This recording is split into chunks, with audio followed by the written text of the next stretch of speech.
Hi everyone! I wanted to discuss how to format and text editing programs. In our last unit session, I asked everybody what kind of formatting tools, or not formatting tools, but the documents, text editing programs that you guys all use. And I got quite a different response from everybody. It seemed like Word was a big one, Pages, Google Docs. Those are the three big ones that people were using. Some people talked about OpenOffice Writer or NotePad and Text Edit.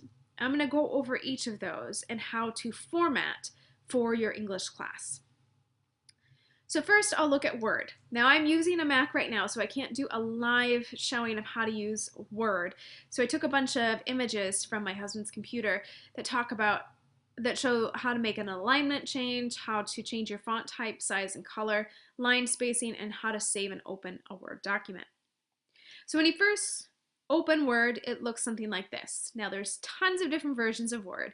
This is one of the later ones, and it's going to look somewhat similar no matter what kind you have. If it looks incredibly different, let me know and I can see what version you have and we can discuss how to do these things on there. But for the most part, it's pretty basic. So what you want to do your alignment would be these these 4 boxes right here. These are your alignments. It is automatically defaulted to left alignment, which is what it should be as. To show you some examples of what that looks like, you have right alignment, which means that it goes until the right margin, and that's where it kind of lines up all of the words. As you can see, it looks weird. We don't read like that, and most of our writing isn't like that, so this wouldn't be correct. Then you have middle alignment. That's this middle one here. Obviously, it's going to line up everything to this imaginary middle line. This is great for poetry. If you're going to write poetry for the class, which all of you do, then this is perfectly acceptable. However, when it comes to a paragraph, as you can see, it doesn't fit. Left alignment is the one that you want to choose if it's not already chosen. So this is left alignment. It's going to go to the left margin. And as you can see, I have an indent here because paragraphs are indented. Now to do that, I just hit Tab. Now some computers, the default settings should already be set to this spacing. If it's not, you can of course adjust it using these. However, you want to make sure to not make it too big nor too small because it needs to be identified as an indent, which tells me it's the beginning of a new paragraph. That's its point. If you have problems with that, just let me know, but it should be pretty simple. Now to change your font, you can do that in this little box right here. But you could also bring up another box right here. This little bitty icon in the corner, if you click it, it brings up the font menu. Here you can look at all of your fonts. It'll also tell you what they look like down here. So if you just wanted to give a test run to see what something might look like, you can do that. Here you can have your styles, regular, italic, bold, bold italic, and the size. These effects here, we're not going to really talk about because we're just going over the basics, but that's where you find them. For the most part, what you want is going to just be in this little box right here. So you really don't need to open this very often. As you can see, here is the body paragraph, or the body font is Calibri. I'm not sure how to say that. The size, and here is where you're going to change the color. You can use bold, italics, or underlined right here as well. So it's very simple because it's right up front in the home box, in the home tab, excuse me. Now for paragraphing, this is for your spacing, your line spacing. Again, you want to hit this little button here. It'll bring you to this menu that has indents and spacing. It's already left aligned, as you can see.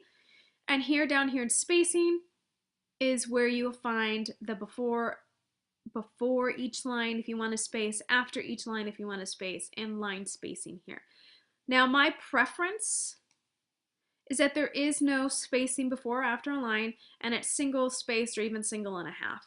I'm not a big fan of double spacing. You can use it if you want. You'd go to this down arrow and you'd click double. It's not my preference. I prefer everything single spaced, or really single and a half. So 1.5 spacing is really good.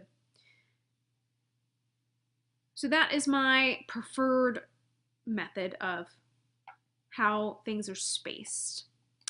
Now how to save everything and to open everything, you go to File here, and every menu is going to have something different. So I didn't click on that and take an image of it, but you go to File and then Save As, and there you can change your document title, and you can open from there too. It's just File and Open.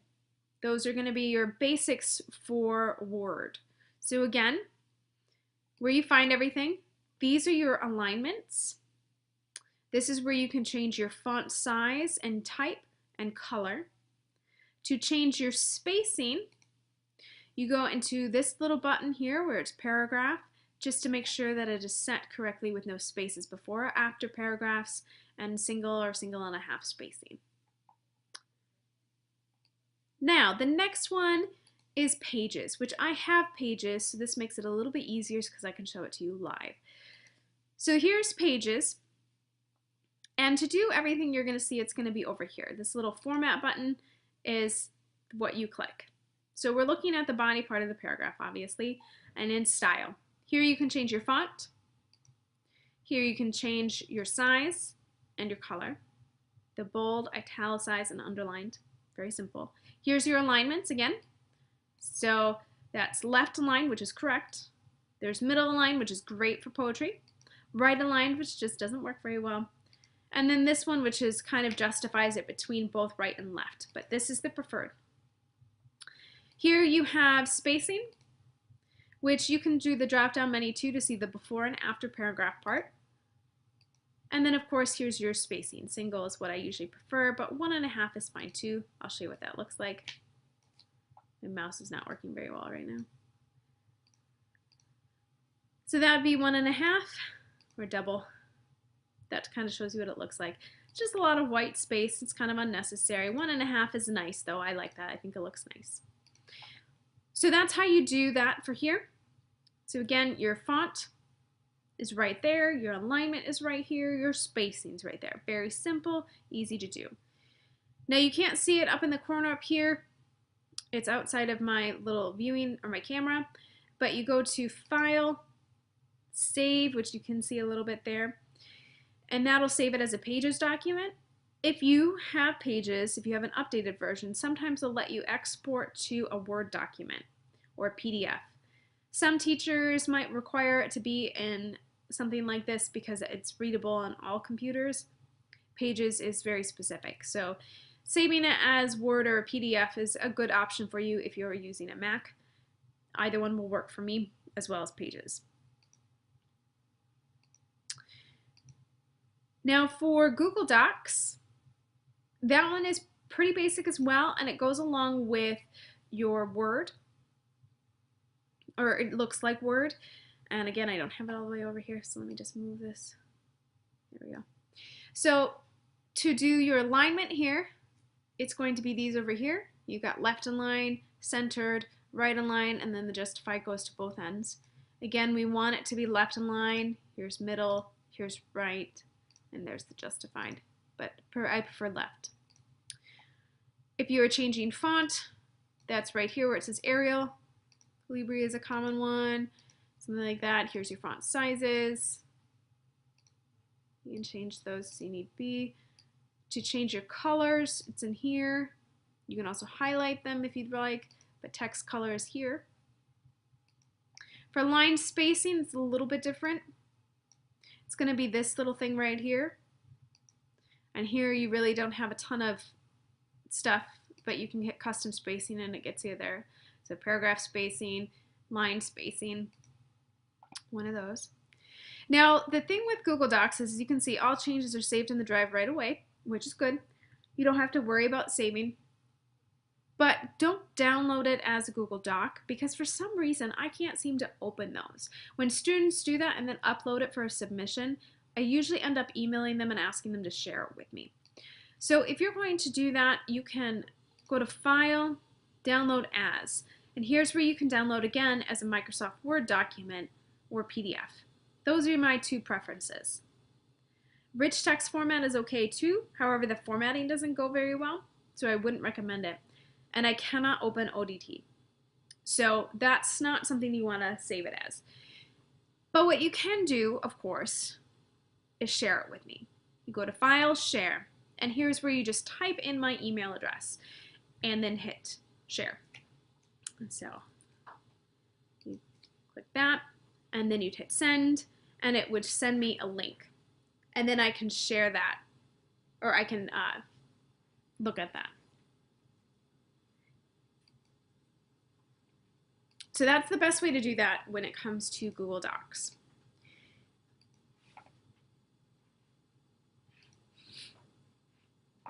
Now, Open Office Writer, that's what it's called. The formatting is about the same as Word. As I mentioned, I can't open ODT files, so you want to save those as a Word file.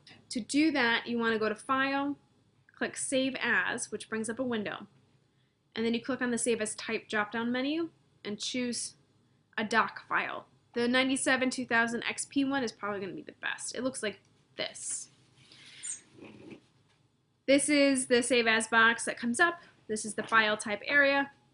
Don't save it as an ODT file, but instead save it as something like this one, which is a doc file. If you have questions about that one, just let me know. And for Notepad and text editing, those are basic text editing programs that you have on your computer. Notepad is on the PC. TextEdit is usually on a Mac. I don't recommend using either one of those. Notepad is strictly text. There's no formatting you can do at all. So I really don't want you to use that one.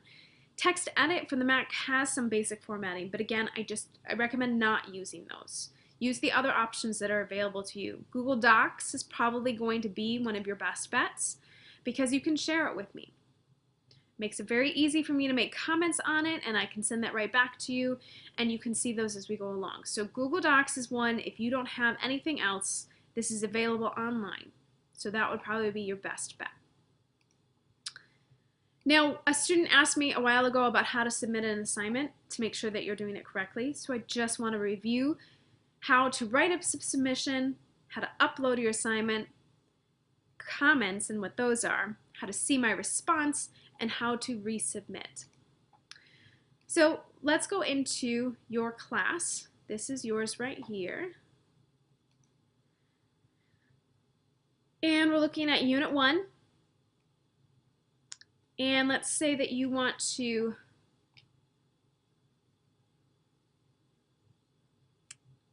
upload your assignment. So you go into this, and then you click this second one, submit your assignment here. It brings up this box, this information. Tells you how many points it's possible. Now, here is where you submit your assignment. You can write your submission in here, and I so do not recommend doing this. This is just not that great when it comes to something worth a lot of points. If it's just a quick, easy, one paragraph answer, that can be more acceptable. But you can't tab. You have to use your own spacing to identify that something is indented. So that's usually 5 spaces. 1, 2, 3, 4, 5. This is the beginning of a paragraph.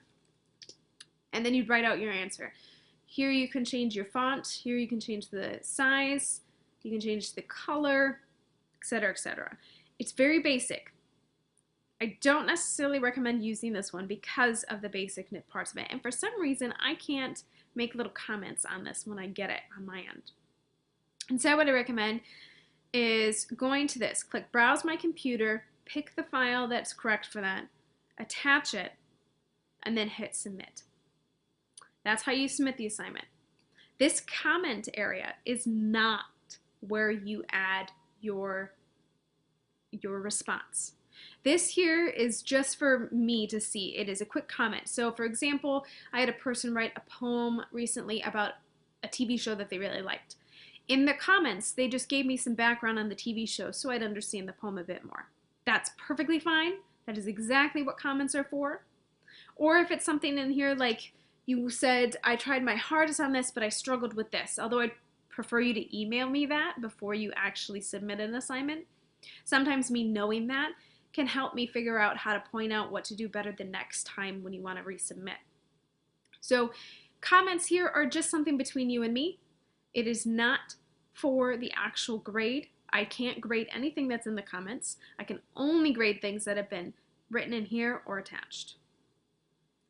So again, you attach your assignment, you hit submit. And then if you wanted to see how you did, one way you can do this is going back into an assignment and clicking on it. And here you'll see, I did this earlier where I submitted a document. Sometimes it'll come up, but Pages isn't read, so I can download Pages. Pages is fine if you wanted to submit something with that.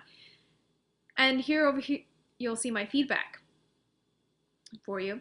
Sometimes I will also put something in here. So some people give me like the rich text document that I mentioned.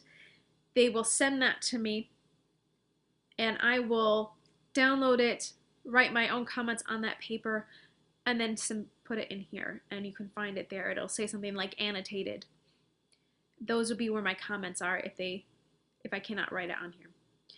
Now, if you wanted to submit again, you hit the Start New button, and you can submit again. That's how you do a resubmission. If that button does not show up, that means you've already hit 2 submissions, and you need to ask me if you can have another one. So you get 2 submissions per writing assignment. So that is how I want you to format, and several examples of formatting for Word, Pages, Google Docs, OpenOffice Writer, and NotePad and TextEdit. If you have any questions about anything I mentioned, or if I didn't mention something and you have questions about that, please just give me an email and let me know. Other than that, I hope to find your work to be better formatted now that you know what to do. If you have any questions, you can always email me. Have a great week, everybody.